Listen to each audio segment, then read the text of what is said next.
राजकुमारी और चांदी की गुड़िया राजा की कहानी। एक राजा का नाम चित्रसेन था। उसका महल गोदावरी नदी के किनारे था। उस महल में कई नौकर नौकरानी थे।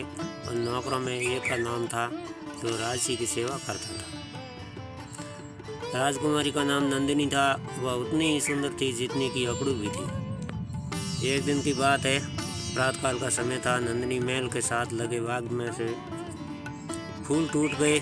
समर्थन भी उनके साथ में थे और राजकुमारी नंदिनी ने बाएं हाथ में चांदी की टोकरी पकड़ी हुई थी। सीधे हाथ से वह फूल सुन कर गुड़िया में लेके जा रही थी। जब डॉक्टर के फूल उतारे गए तो प्रिंसेस पहले इसकी ओर चलकर उसका साथ साथ चल दिया। मार्गों ने एक सफ़ेद और लंबाई वाला वृद्ध दिखाई दिया। उस वृद्ध के सिर पर लंबी लंबी जटाएं थी जो वृद्धों के चारों ओर और बहुत से लोग जमा हो गए थे। नंदिनी ने सक्षम से कहा कि व्यापारी को पता है कि वह बुढ़ी कौन है और लोग इसका इंटरफेस गिर्द जमा है। समृद्ध पता चला कि कुछ और देर में पता चल ही गया। वह एक गरीब बुढ़ा ज्योतिष है। वह किसी को भी बता सकता है कि उसकी शादी किससे होगी। राजकुमारी चकित हुई। उसने कहा, समृद्ध जाओ उसी से पूछो, जाओ मेरी शादी किससे होगी। समृद्ध चला गया और कुछ मिनट बाद वापस नीचे मुंह करके इशारा किया गया। नंदिनी ने पूछा, क्या हुआ? ज्योतिष महाराज ने क्या कहा? समृद्ध ने भगवान के सामने कहा कि ज्योतिषी ने इतनी बुरी बात बताई है कि मैं आपकी बात नहीं मान सकता।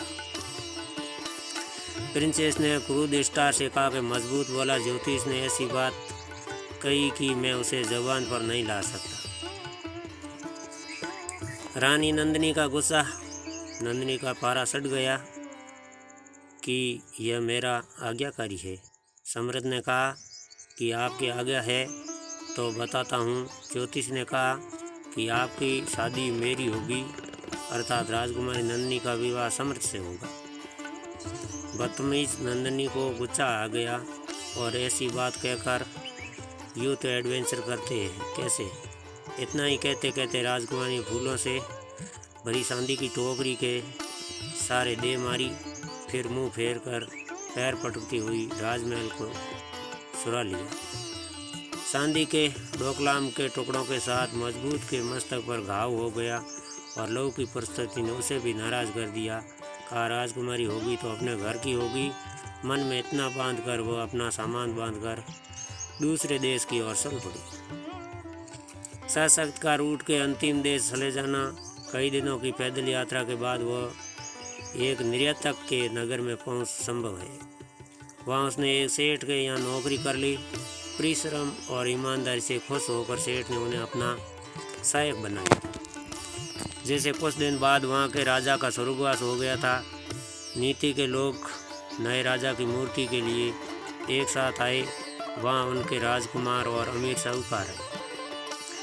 कुछ देर में बैंड बाजों के साथ बादशाही हाथी वहाँ आया। वह धीरे धीरे आगे बढ़ा। उसने एक एक करके सभी राजकुमार और अमीरों को देखा लेकिन रुका नहीं। वह बहुत बड़ी ताकत के साथ रुक गया।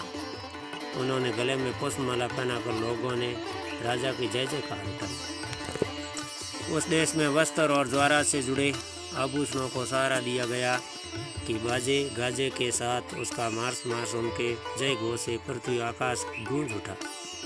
राजगद्दी पर स्टूडियो हुई। स्पॉटेड ने अच्छा शासन संचालन किया और न्यायप्रिय राजा ने पूरे देश में अपना यश साबित किया। रानी का विवाह। राजा चित्रसेन ने जब महाराज को इतना गुणगान सुनाया तो राजा चित्रसेन ने अपनी बेटी नंदिनी से विवाह कर लिया।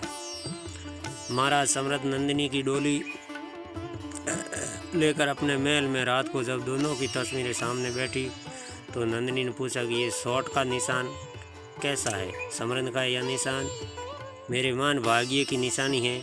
इसी ने मुझे महाराज बनाया और इसी ने मुझे महाराज ने बनाया है। नंदिनी ने चकित होकर कहा कि क्या पहलियाँ डूब रही है? साफ साफ कहिए, ये शॉट आपको कहाँ लगी? समृद्ध ने अच्छी बात कही है, ज़रा तुमसे ही मैं अभी सारी बात कहता हूँ। इतनी देर बाद समृद्ध ने कहा, याद करो कि क्या इतना बड़ा नाम वह नंदिनी को सिल्वर की गुड़िया दिखाती है। डॉक्टर देखे, पहले दोनों कुछ उलझन में थे फिर एक ज्ञान उसे याद आया कि एक डॉल उसी की थी। उसने कहा, ये खिलौना ही।